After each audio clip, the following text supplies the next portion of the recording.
The Galactic Academy of Unified Sciences had 37 species enrolled in its interstellar diplomacy and threat assessment program.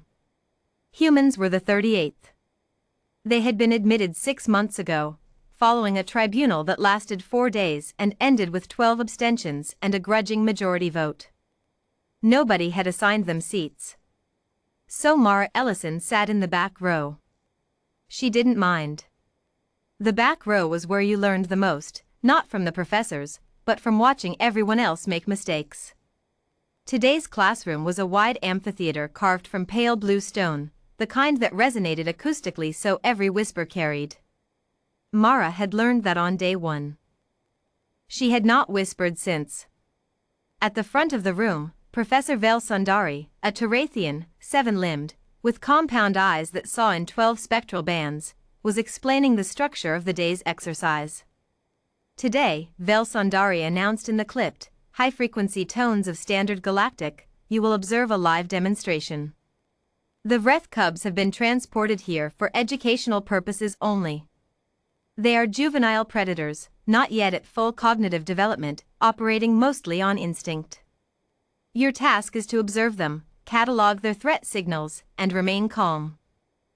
The glass partition separating you from their chamber is rated for Class 4 impact resistance.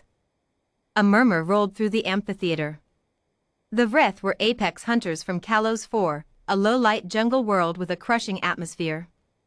Adult Vreth had been known to punch through starship bulkheads with their forelimbs. Their cubs, still learning their strength, were considered moderately dangerous.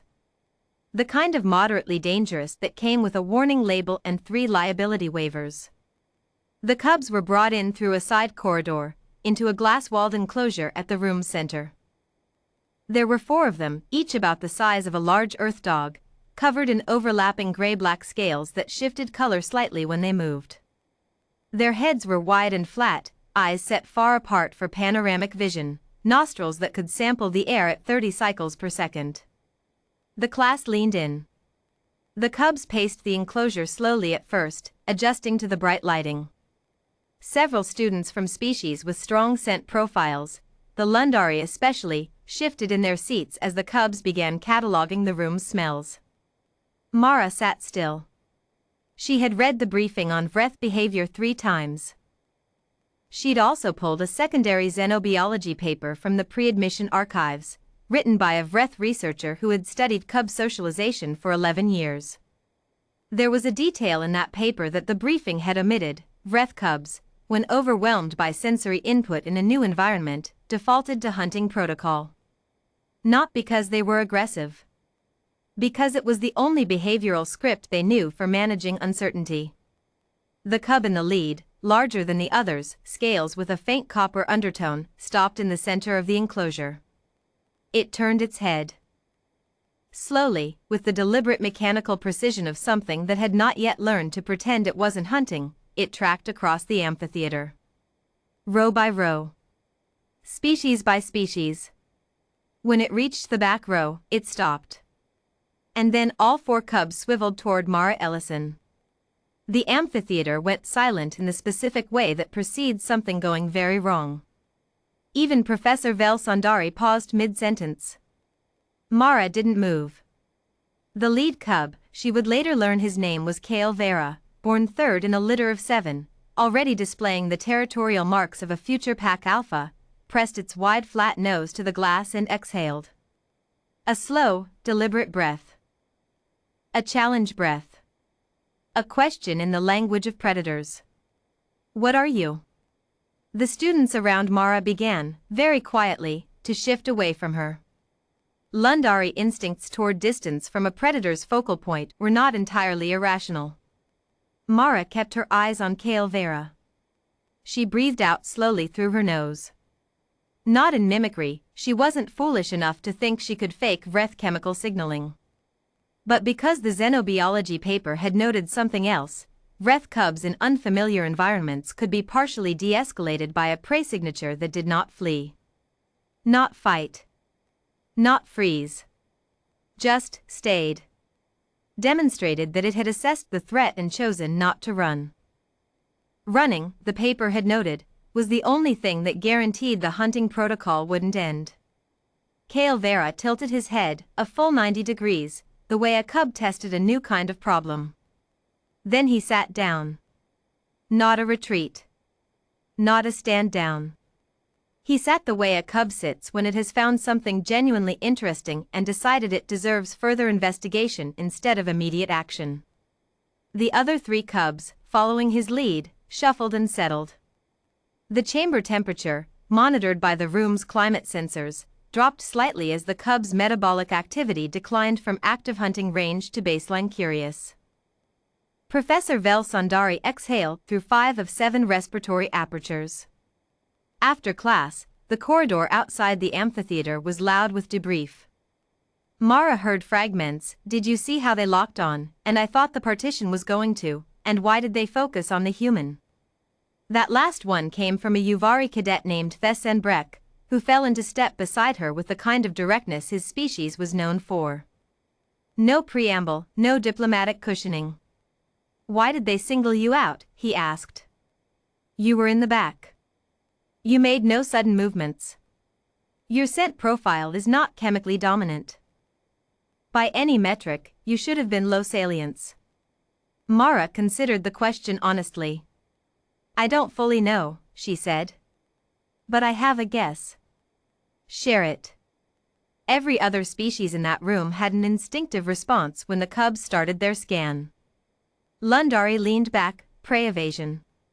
The Terra T went still in the specific way that reads as size minimization. The Dravani in the 3rd row activated their chromatic camouflage reflex, which, by the way, doesn't work on Vreth. Their vision spectrum sees right through it. Everyone did something. Something that made biological sense for their species. Thessenbreck processed this. And you? I'd read the paper, Mara said simply. I knew the one behavior that would spike their interest was anything that looked like a prey animal making a deliberate counter-assessment. An animal that looks back and doesn't run. She paused. I wasn't trying to attract attention. I was trying to be the least interesting thing in the room. But apparently doing nothing, for a Vreth cub, reads as something. Thessenbreck was quiet for 3 steps. You read a paper, he said, that was published in a pre-admission xenobiology archive that no enrolled cadet is required to access. I got bored waiting for orientation paperwork to clear. He looked at her with the compound-adjacent gaze of a species that processed visual information in layers. There are cadets who have been studying Vreth threat assessment for 2 academic cycles. None of them de-escalated 4 cubs simultaneously. I didn't de-escalate anything, Mara said. Kale Vera made the decision. I just didn't give him a reason to make the other one. 3 weeks later, the xenobiology department made a request through official channels. They wanted Mara Ellison to be present for the next stage of the cub socialization study, a longer observation session, this time without the glass partition. The department head, a Vreth researcher who had written 11 papers and spent 20 years in field observation, attached a note to the formal request. In 40 years of study, I have documented cubs abandoning a hunting lock on a stationary subject exactly twice. Both times, the subject was Vreth. The human cadet is the 3rd documented case. We would like to understand why. Professor Vel Sundari forwarded the request to Mara with a single line appended in Standard Galactic. You may decline. I would also not blame you for declining. Mara sent back a 1-line reply. What time should I be there? On the morning of the session, Mara arrived early. Kale Vera was already in the room. He was sitting near the center of the open enclosure, copper-scaled and still, watching the door. When she entered, he tracked her with the same precise mechanical focus as before. Head tilted at the same 90-degree angle. She crossed the room and sat down on the floor, cross-legged, unhurried, at a distance the researchers had marked as the outer edge of the cub's standard comfort zone. She breathed out slowly through her nose. Kale Vera looked at her for a long moment. Then he crossed half the distance between them and sat down again. The xenobiology team, watching from behind a monitoring screen in the adjacent room, fell completely silent. One of them, a junior researcher who had been with the project for 8 months, turned to the department head and said, in a voice barely above a breath, "Is she doing something specific? Some kind of technique?" The department head watched the feed for a long time before answering. "No," she said finally. "I think she just isn't afraid." She paused. "Or she is afraid, and she came anyway." On the monitoring screen, Kale Vera inched 2 centimeters closer.